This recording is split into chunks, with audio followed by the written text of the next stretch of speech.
హన్మకొండ జిల్లా NCC group పరిధిలోని ఖమ్మం, ఉమ్మడి వరంగల్ జిల్లా ఎన్సీసీ యూనిట్ కార్యాలయంలో Andhra Pradesh Telangana NCC deputy director general air commandant VM Reddy ఆకస్మికంగా తనిఖీ చేశారు.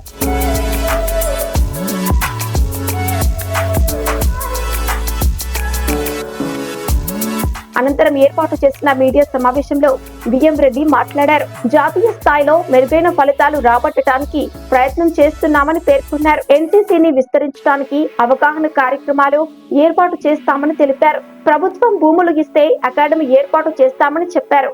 హాసన్పర్తి, రుద్రగడలో భూములు ఇవ్వాలని సీఎం రేవంత్ రెడ్డి దృష్టికి తీసుకొని పోతామని తెలిపారు. గ్రామీణ ప్రాంతాల్లోనూ ఎన్సీసీ విస్తరణకు కృషి చేస్తామని 8,710 మంది విద్యార్థులు సెలెక్ట్ అయ్యారని చెప్పారు. మామ్నూర్ ఎయిర్ ఫీల్డ్కి వెళ్ళేసి అక్కడ వాళ్ళ ఫ్లయింగ్ ఫెసిలిటీస్ అక్కడ మన ఫ్లయింగ్ అవుతుంది మైక్రోలైట్ ఏరోప్లేన్, ఆ ఫ్లయింగ్ ఫెసిలిటీస్ చూసేసి ఇన్ఫాక్ట్ నేను ఫ్లై కూడా సిఓతో ఫ్లై కూడా చేశాను. ఒక సాటి ఫ్లై చేసి చూసేసి ఇక్కడికి వచ్చాను. ఇవాళ గ్రూప్ హెడ్ క్వార్టర్స్కి వచ్చాను. గ్రూప్ హెడ్ క్వార్టర్స్ ఇన్స్పెక్షన్ అయిన తర్వాత మిగతా యూనిట్స్ కూడా ఉన్నాయి. వరంగల్ చుట్టుపక్కల ఉన్న యూనిట్స్ అన్నిటికి వెళ్ళేసి ఇన్స్పెక్షన్ చేసి వెళ్తాను.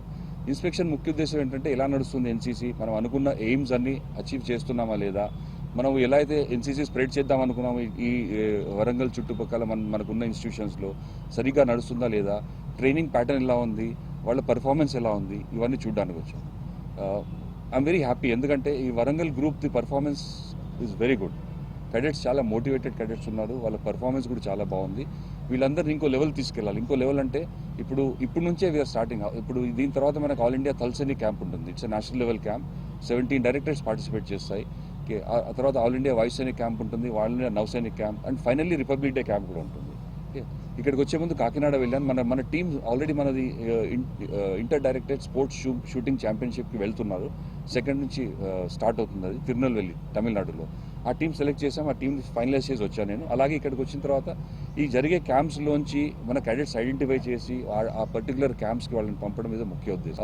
సెలెక్ట్ అయిన టీంలో 4 క్యాడెట్స్, మొత్తం వెళ్ళేది 16 మంది. 16 మందిలో 4 are from Warangal group. I'm very happy to see that. Very good, they are very good in shooting. Similarly all India Thal Sainik last year మన directorate, Andhra Pradesh and Telangana directorate మనకు 2nd పొజిషన్ వచ్చింది 17 డైరెక్టరేట్లో. ఈసారి ఇప్పటి నుంచే ట్రైనింగ్ స్టార్ట్ అయింది. మాది ఉద్దేశం ఏంటంటే ఈసారి ఫస్ట్ పొజిషన్ రావాలి. వస్తాం కూడా. I'm very confident. ఈసారి మన selection process totally merit based selection process and we will come first position. ఇది ఒకటే కాకుండా నేను వచ్చిన ఉద్దేశం ఏంటంటే ఇప్పుడు expansion plan, NCC expansion plan start అయింది. Government of India letter issue చేశారు ఆల్రెడీ ఎక్స్పాండ్ చేయాలని చెప్పేసి. మనకి వచ్చిన వేకెన్సీస్లో దాన్ని ఎలా డిస్ట్రిబ్యూట్ చేయాలి, ఏమన్నా యూనిట్స్ ఇక్కడ నుంచి మూవ్ చేయాలా వరంగల్ నుంచి. ఇప్పుడు ఏమవుతుందంటే మొత్తం తెలంగాణలో అన్ని డిస్ట్రిక్ట్లో కవరేజ్ లేదు. కొన్ని చోట్లలో రూరల్ ఏరియాస్లో ఎస్పెషల్లీ ఎన్సీసీ కవరేజ్ లేదు.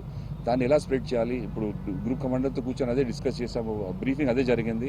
ఎలా చేద్దాం, మనం ఎక్స్పాండ్ చేసి ఎలా డిస్ట్రిక్ట్స్లోకి మనము ఎన్సీసీని అమలు చేయాలి. ఇంకోటి, కొన్ని చోట్ల అసలు అవగాహన అనేది లేదు, ఎన్సీసీ అవగాహన లేదు. సో దానికి ఎలా పబ్లిసైజ్ చేయాలి మనము, ఎన్సీసీ క్యాడెట్స్కి ఉన్న బెనిఫిట్స్ గురించి కూడా కొన్ని చోట్ల తెలియదు అసలు. సో ఇది ఎలా చేయాలనే ముఖ్య ఉద్దేశంతో దాన్ని we are spreading out to all the districts. అది కూడా ఒక స్టడీ చేశారు ఆల్రెడీ. అది చూసేసి ప్లాన్ని ఇంప్లిమెంట్ చేయడానికి we will take it forward from here. ఇక్కడ